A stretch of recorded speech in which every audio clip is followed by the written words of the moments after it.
My friends, the drive-by media cannot get over itself. They are still having kittens over the Trump press conference yesterday. And specifically, they are having kittens over Trump's treatment of the CNN reporter Jim Acosta. And this is the guy that during the press conference yesterday kept trying to ask Trump a question and then eventually demanded that Trump answer his question. And Trump said, no, I'm not taking your question. I'm giving you your fake news. And I loved it.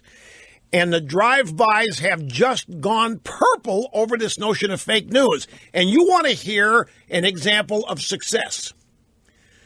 Dean Baquet, who is the executive editor at the New York Times, has announced that they are going to ban the term fake news. Said he's planning to ban the term fake news. He said, I never really liked the term. It's an oxymoron. I think we should retire the term. It's become a shorthand for a whole range of stuff.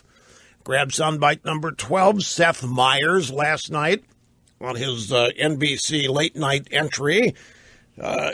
The eponymously named Late Night with Seth Meyers. He had this to say about it. Today, Trump called these new reports fake news. So despite an incredibly short run, I think it is time to retire that term. It used to mean one thing, but now everyone is using it for everything. Fake news as a term is busted. Let me tell you what's busted.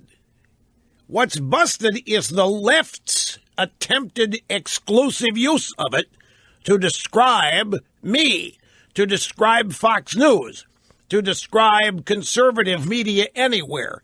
They set up the term fake news to discredit and impugn anybody not themselves. And things are not going their way.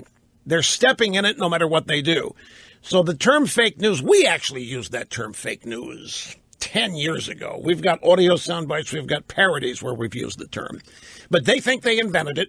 And they think they invented it to discredit and impugn anybody but them. And it's backfired on them because now the president-elect has called them fake news. And that's why they're banning it, because it's backtracked on them. It's boomeranged on them.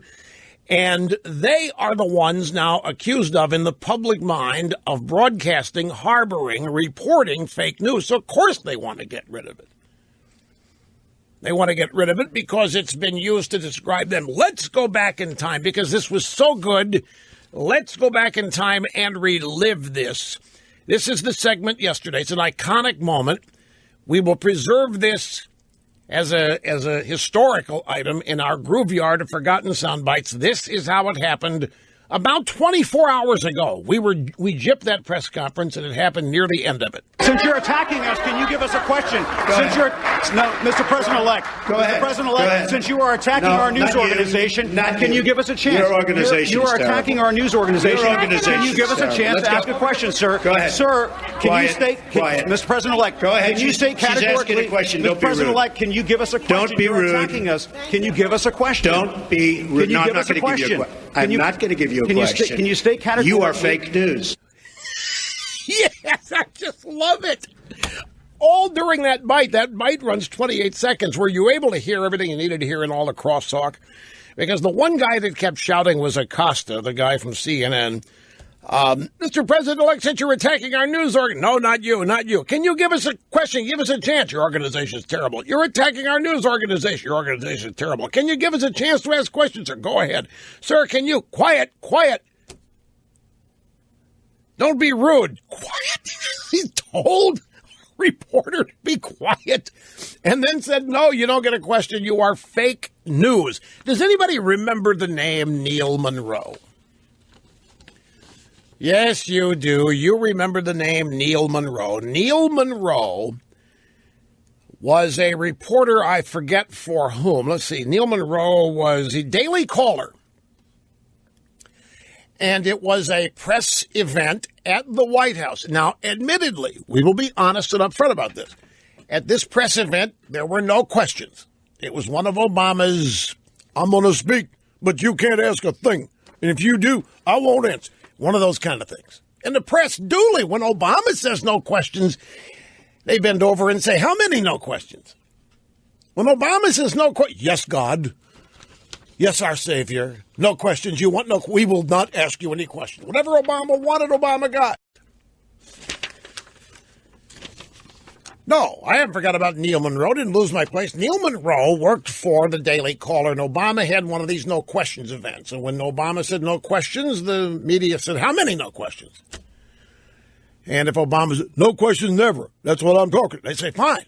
Well, Neil Monroe either didn't get the memo or said to hell with the memo, and he asked Obama a question.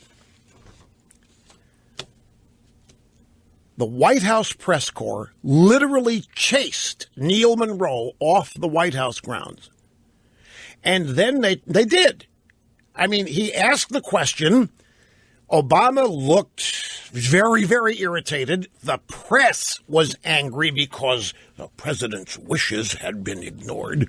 This upstart, this punk, this fake journalist from the fake news site Daily Caller had the audacity to ask a question of the president of the United States. And the guy was so scared he ran away from him. They gave chase. They chased him off the White House grounds. I think he got as far as the Washington Monument before everybody ran out of breath. They tried to get his press credentials revoked. But here, Trump's refusal to answer Jim Acosta's question, why, that's beyond the pale.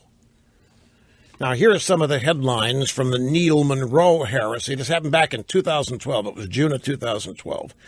Daily Caller's Neil Monroe interrupts Obama in Rose Garden. Politico. Daily Caller reporter interrupts Obama's immigration announcement. Washington Post. Daily Caller reporter interrupts Obama's Rose Garden statement. UK Guardian. Daily Caller reporter heckles President Obama during immigration remarks. Mediaite.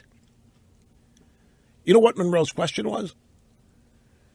He had the nerve to ask Obama, as he was talking about giving illegal alien dreamers work permits, he said, why do you favor foreigners over American workers? Well, that was heresy. That was impudence. That was disrespect. And so the press corps really went after Monroe. They literally, folks, they're not making this up. He chased him off the White House grounds. And Monroe tried to shout another question. Is it the right thing for American workers with high unemployment? Why are you spending all this time and money on non-citizens, Mr. The press dumped all over Monroe. They tried to cancel his credentials and so forth. So let's compare that to what we all saw happen 24 hours ago. Back in just a second. Very quickly, grab audio soundbite number 14. We actually have the audio of Neil Monroe asking the question. It's June the 15th, 2012. So this is 4.5 years ago now. And again, this event at Rose Garden, Obama had mandated no questions while he announced all the new wonderful things he was going to do for illegal immigrant kids, which is what inspired Monroe's question. So Obama is speaking about Homeland Security's announcement going to stop deporting illegal immigrants that come to the country at a young age. And Neil Monroe shouted a question in violation of stated protocol. This is a temporary stopgap measure that lets us focus our resources wisely while giving a degree of relief and hope to talented, driven, patriotic young people. It is the right thing to do. Excuse me, sir. It's not time for questions, sir. Not while I'm speaking. Not time for questions. Not while I'm speaking. And the press turned on Monroe. See, Monroe's not of one of them. He's from the Daily Caller. But again, the big news today, the New York Times has mandated fake news will no longer be used, which means all the other agencies will soon follow along. Folks, it's a victory. They intended fake news to be permanently in the lexicon to describe us, Fox News. We turned it around on them, described them using it. It's done. They won't use it anymore.